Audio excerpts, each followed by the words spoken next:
இந்த நெகட்டிவிட்டிய ஹேண்டில் பண்ற நெறைய இன்ஸ்பைரிங்கான ஸ்டோரீஸ பார்த்துருப்போம். ஆனா லைவ் எக்ஸாம்பிளாவே ரீசென்ட் டேஸ்ல வந்து நம்ம இந்த மனுஷனால லைவாவே பார்த்துருக்கோம்.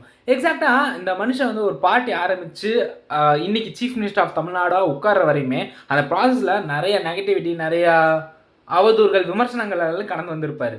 ஸோ, நம்ம ஒரு விஷயம் இதே மாரி நம்ம ஒரு விஷயம் செஞ்சுட்டு இருக்கோம்னா, நம்ம கரெக்ட்டான பாதையில நம்ம எல்லாம் செய்றது எல்லாமே கரெக்ட்டா இருக்கணும்னு அவசியம் கிடையாது.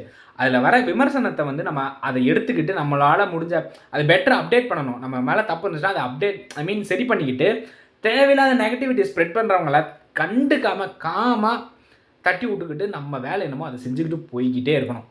நல்ல விமர்சனங்கள எடுத்துட்டு, தேவையில்லாம நெகட்டிவிட்டி ஸ்ப்ரெட் பண்றவங்கள தட்டி விட்டுக்கிட்டு, நம்ம வேலை என்னமோ அத செஞ்சுட்டு போய்க்கிட்டே இருக்கணும். ஸோ, நம்ம அந்த கோல் அடைஞ்சிருவோம், இவர மாரியே. ஸோ, உங்களுக்கான கோல் ஏதாவது இருந்துச்சுன்னா, அத கத்துக்கோங்க.